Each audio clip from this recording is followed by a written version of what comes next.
महाकुंभ की कथा ये है कि जब अमृत मंथन हुआ तो 4 बूंद उसमें से जो है वो पृथ्वी पर गिरा, और उसमें से एक बूंद जो गिरा था वो प्रयागराज में गिरा था, जहाँ त्रिवेणी संगम है, मतलब गंगा यमुना सरस्वती का संगम है।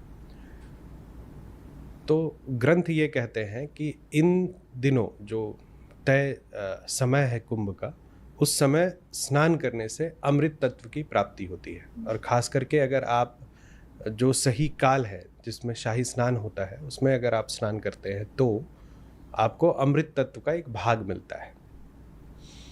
दूसरा विषय कि शिव तत्व उसमें इसलिए जागृत रहता है क्योंकि आदि शंकराचार्य, उनको शंकर अवतार माना जाता था।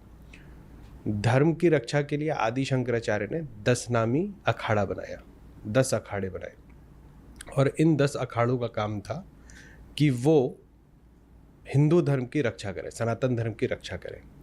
और इसमें जितने भी साधु हैं ये सारे शिव भक्त होते हैं और इनको भी शिव का अवतार माना जाता है। इसमें कुछ अवधूत होते हैं जिनको शिव ने स्पर्श किया हुआ रहता है, कुछ ऐसे होते हैं जिन्होंने शिव को सुना रहता है, कुछ ऐसे रहते हैं जिन्होंने शिव को देखा रहता है, कुछ ऐसे होते हैं जिन्हें ऐसा महसूस हुआ रहता है कि शिव है, या फिर किसी को शिव के किसी गण ने छुआ रहता है। अब एक व्यक्ति जो शिव तत्व की जिसने अनुभूति कर ली है, उसकी दृष्टि मात्र भी एक आम मनुष्य को उद्धार करने के लिए काफ़ी है, पर्याप्त है। इसीलिए कुंभ में आप जाएंगे तो आपको वो जो महादेव की जो शक्ति है वो प्रत्यक्ष समझ में आती है।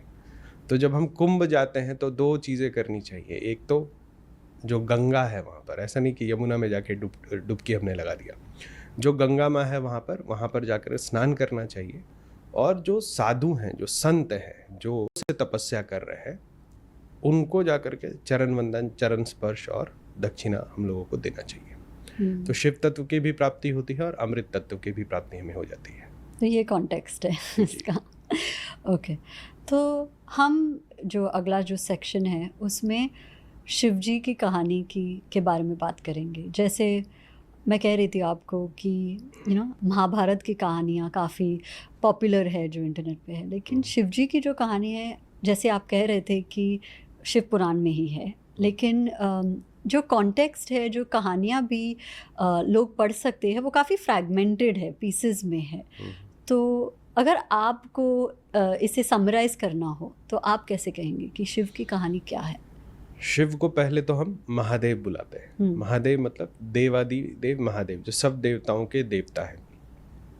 शिव महादेव के एक अवतार हुए। महादेव की कहानी क्यों नहीं कही गई या क्यों नहीं बोली गई, उसका 2 कारण है। एक ये है कि वो बहुत वृहद है, और दूसरा ये है कि महादेव कभी भी शरीर में नहीं आए। सशरीर, जैसे विष्णु ने अवतार लिया राम, श्री राम का, विष्णु ने अवतार लिया श्री कृष्ण का, तो एक वंश से वो जुड़े, कुछ लोगों से वो जुड़े। महादेव कभी भी किसी शरीर में नहीं आए।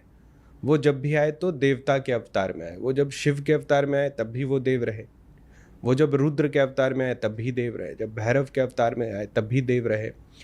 और जितना छोटा बड़ा उनका जब भी अवतार हुआ, अंश अवतार हुआ, वो जब भी हुआ तो देवताओं के शरीर में हुआ, कभी भी वो एक मनुष्य रूप में नहीं आए। तो एक ये कारण था कि उनकी कथा बहुत प्रख्यात नहीं हुई, क्योंकि उनका कोई परिवार या उनका, जैसे श्री राम का आज तक वंश चलता आ रहा है, एक स्थान है जहाँ श्री राम ने जन्म लिया है। दूसरा, महादेव ने खुद अपनी कथा कही, लेकिन जब महादेव ने कथा कही, वो तो महादेव हैं, तो उन्होंने 1 करोड़ जो है उन्होंने वर्स लिखा। शिव महापुराण जो मूल ग्रंथ है वो 1 करोड़ वर्सेस का है। तो एक जीवन में एक व्यक्ति तो उसको नहीं पढ़ सकता है, ठीक है। उसको कम करके जब व्यास जी ने लिखा तो 24 लाख लिख दिया, ठीक है। अब जो बचा हुआ है वो भी 10-12 लाख है। और उनके जितने भी अवतार हुए, ठीक है, तो एक अवतार, क्योंकि हम लोगों को क्या है ना कि एक अवतार की कहानी सुननी है तो जन्म से लेकर के मृत्यु तक की हमारे पास कथा होती है।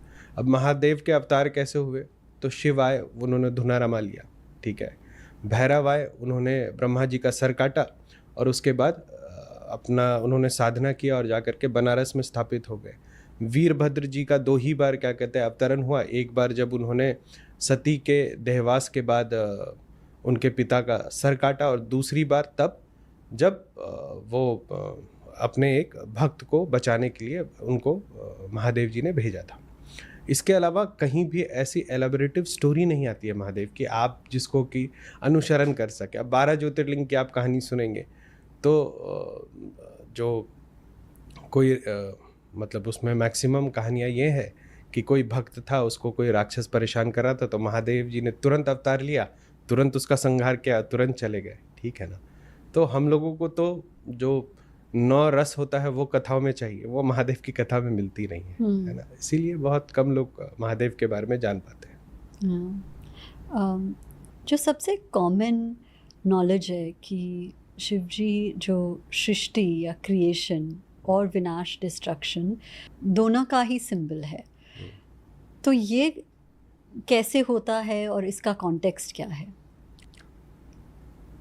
देखिए, महादेव का अर्थ होता है एब्सोल्यूट, शून्य। जैसे नाथ संप्रदाय में एक मंत्र है, शून्य शून्य महाशून्य, शून्य में एक ओंकार।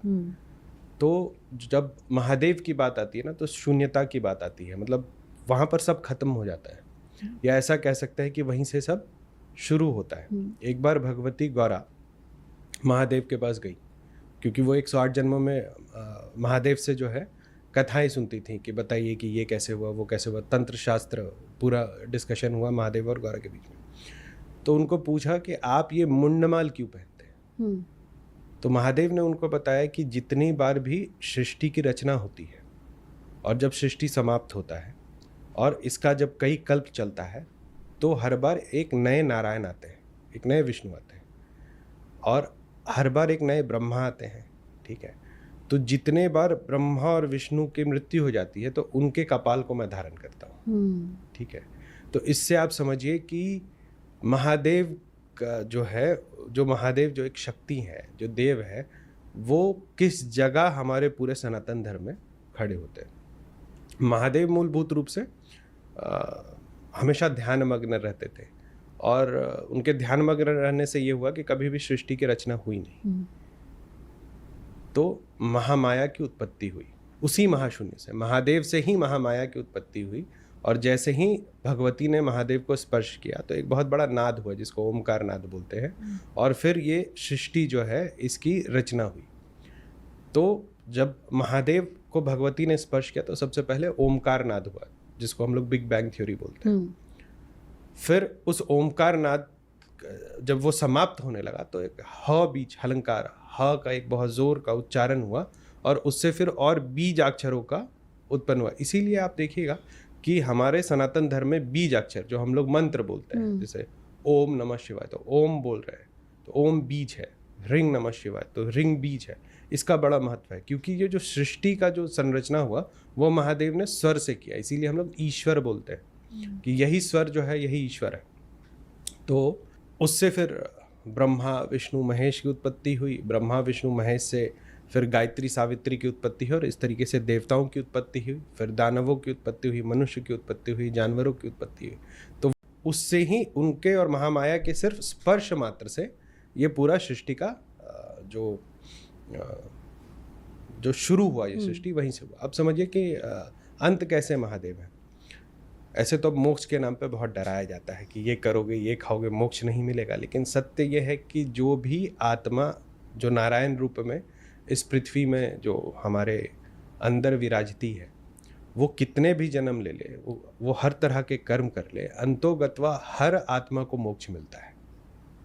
और मोक्ष मिलने का अर्थ ही होता है कि वो महादेव में समाहित हो जाए। तो जब सब समाप्त हो जाएगा तो फिर महाशून्य बन जाता है। इसीलिए शुरुआत भी महादेव से और अंत भी महादेव से। वाह। सबसे पॉपुलर टर्म के बारे में बात करते हैं, ओम नमः शिवाय जो है, ये मंत्र कहाँ से आया, उसकी हिस्ट्री क्या है, उसका यूजेज क्या होना चाहिए, उसके बारे में बात करते हैं। ओम नमः शिवाय एक ऐसा मंत्र है जो महादेव ने खुद ब्रह्मा और विष्णु जी को दिया था। अलग अलग कल्पों में, मतलब हर बार जब सृष्टि की रचना होती है और फिर 4 युग समाप्त होता है, फिर नया युग आता है, उसको चातुर्युग बोलते हैं। तो हर बार एक नई कहानी आती है अलग अलग पुराणों में। तो हर पुराण में जो मूलभूत बात जो हमने बताई थी कि ब्रह्मा और विष्णु का युद्ध होता है, जिसको रोकने के लिए महादेव आते हैं और फिर भैरव जी जो है वो सर काट लेते हैं। इसके बाद की कथा ये है कि विष्णु जी महादेव को प्रसन्न करते हैं और बोलते हैं कि आप पृथ्वी पर रहिए ताकि मनुष्यों और देवताओं और दानवों का उद्धार हो। तो महादेव कहते हैं कि मैं इस पृथ्वी पर रह नहीं सकता हूँ, लेकिन मेरा प्रतीक, प्रतीक का मतलब लिंग संस्कृत में, वो इस पृथ्वी पर रहेगा। और तब अरुणाचलम जो शिवलिंग है उसकी प्रतिष्ठा होती है। वो शिवलिंग इसलिए होता है क्योंकि शिवलिंग ऊपर से सिलेंड्रिकल होता है, तो उसका जो ऊपर का भाग है उसका कोई अंत नहीं है, और नीचे पाताल में है तो आप समझ नहीं पाएंगे। तो इट इज़ अ सिंबल कि ये महादेव है। तो जब शिवलिंग महादेव ने दिया तो साथ में ब्रह्मा और विष्णु जी को मंत्र दीक्षा दिया कि आपको कौन से मंत्र को करना है। तो शिवलिंग की पूजा करने के लिए उन्होंने ओम नमः शिवाय मंत्र से दीक्षा दिया ब्रह्मा और विष्णु जी को। तो ओम नमः शिवाय जब ब्रह्मा और विष्णु को जाप करने का अधिकार मिला तब मिला जब उनको गुरु दीक्षा मिली। आज के दिन में हम ओम नमः शिवाय का जाप चलते फिरते करते हैं, जो कि बिल्कुल ही शिव महापुराण के हिसाब से प्रतिबंधित है। आप शिव महापुराण के हिसाब से जाएं तो आप ओम नमः शिवाय का जाप नहीं कर सकते हैं। एक आम मनुष्य बिल्कुल ही ओम नमः शिवाय का जाप नहीं कर सकता है। उसमें बताया गया है कि जो यज्ञोपवीत धारण किया हुआ ब्राह्मण है, उसने अगर गुरु दीक्षा ली है तो वो ओम नमः शिवाय का जाप करेगा। अगर वो ब्राह्मण नहीं है तो वो दीक्षा ले के भी ओम शिवाय नमः का जाप करेगा। और महिलाओं को, वो किसी भी वर्ण से आती हो, वो भी ओम शिवाय नमः का ही जाप करेंगी। जिनके पास दीक्षा प्राप्त नहीं है वो सिर्फ शिव नाम का जाप कर ले या फिर श्री शिवाय नमः इस मंत्र का जाप उनको करना चाहिए। तो आपके हिसाब से ये इतना पॉपुलर कैसे हो गया, ये जो ओम नमः शिवाय मंत्र है? ओम नमः शिवाय का क्या था कि जो साधु बनते थे बहुत सारे गुरु परिवारों में, उनको ओम नमः शिवाय का ही मंत्र मिलता था। और कालांतर में ये हुआ कि अध्ययन जो है सनातन धर्म में लोगों ने छोड़ दिया है। तो मुझे मिला, मैंने किसी को दे दिया, उसने किसी को दे दिया, तो ये धीरे धीरे करके एक पॉपुलर कल्चर बन गया। मंत्रों को खराब करने का तो श्रेय जो है वो इंडस्ट्री को भी जाता है। जो म्यूज़िक इंडस्ट्री है वो कुछ मंत्रों को उठा लेते हैं और उसके बाद उसको इस तरीके से चलाते हैं जैसे गाना है। जैसे कि ओम नमः शिवाय आप देखेंगे कि वो बजता ही रहता है। गायत्री मंत्र एक ऐसा मंत्र है जिसको सुनना भी मना है। Really? हाँ, आप सुन नहीं सकते हैं गायत्री मंत्र को। गायत्री मंत्र को सिर्फ गुरु जो है एक बार अपने शिष्य के कान में बोलता है। अगर आपने मुझसे गायत्री मंत्र सुन लिया तो मैं आपका गुरु हो जाऊंगा। तो जो लोग गाना सुनते हैं तो वो सबके जो वो गायक जो है गुरु हैं तरीके से नहीं, इससे शास्त्रों ने बचाया है। एक बार एक अंग्रेज था, वो बनारस घूम रहे थे और वहाँ पर उन्होंने एक बहुत सिद्ध व्यक्ति को देखा। तो उनको बोला कि आप हमें गायत्री मंत्र की दीक्षा दे दो। तो उन्होंने देखा ये तो जन्म से हिंदू है नहीं, तो इसको कैसे गायत्री मंत्र दे दो। उन्होंने मना कर दिया। लेकिन वो अंग्रेज था, उसके पास पैसा था, वो चला गया किसी पंडित के पास। पंडित ने उसे गायत्री मंत्र की दीक्षा दे दी। उसको गायत्री मंत्र याद आ गया। वो वापस आया सिद्ध संत के पास बनारस के घाट पे और बोला देखो तुमने मुझे नहीं ना दिया, ये है गायत्री मंत्र, मुझे मिल गया दीक्षा। तो उन्होंने बोला कि सुनाओ। तो जो मंत्र था वो अंग्रेज ने सुना दिया। तो जो हमारे सिद्ध साधु थे उन्होंने बोला ये गायत्री मंत्र नहीं है। तो अंग्रेज को लगा कि वो ठगा गया। वो वापस दौड़ के अपने पंडित गुरु के पास गया। वो गुरु दौड़ता हुआ आया सिद्ध संत के पास, बोला कि आप कैसे बोल रहे हैं ये गुरु मंत्र नहीं है। तो ये उन्होंने बोला कि ये अंग्रेज गुरु मंत्र, मतलब ये अंग्रेज जो है गायत्री मंत्र बोल ही नहीं रहा है। तो गुरुजी ने बोला कि चलो सुनाओ हमारे सामने। तो उसने, अंग्रेज ने फिर गायत्री मंत्र सुनाया। फिर सिद्ध संत ने बोल दिया ये गायत्री मंत्र नहीं है, जबकि था गायत्री मंत्र। तब गुरुजी पूरे बिफर गए कि आप हमें अपने शिष्य के सामने जो है आप गलत ठहरा रहे हैं। तो धर्म सभा बुलाया गया। धर्म सभा जो होता है बनारस का वो हाईएस्ट ऑर्डर है। उसने जिसको हाँ बोल दिया वो ही हाँ होता है। धर्म सभा का काम चारों शंकराचार्यों को चुनना। धर्म सभा वो है जिसने कि रामचरितमानस को बोला कि ये सही है तो वो सही है, मतलब धर्म सभा जो बोल दे वही सही होता है। तो धर्म सभा बैठ गया अंग्रेज के साथ। अब पूरा धर्म सभा बैठा हुआ है, एक तरफ गुरुजी बैठे हुए हैं, एक तरफ हमारे सिद्ध संत बैठे हुए हैं। और अंग्रेज को बोला कि चलो गायत्री मंत्र सुनाओ। फिर अंग्रेज ने गायत्री मंत्र सुनाया। तो धर्म सभा बोले कि ये तो ठीक बोल रहा है, लेकिन जो सिद्ध संत थे वो बोले ये गलत है। तो धर्म सभा ने पूछा कि आप क्यों बोल रहे हैं गलत है, शाब्दिक उच्चारण तो जो गायत्री मंत्र का ये सही कर रहा है। तो उन्होंने बोला कि सिर्फ जिसको अधिकार है गायत्री मंत्र मिलने का, उसको जब अधिकृत तौर पे गायत्री मंत्र मिलेगा तभी वो गायत्री है, नहीं तो गीत है। ठीक है।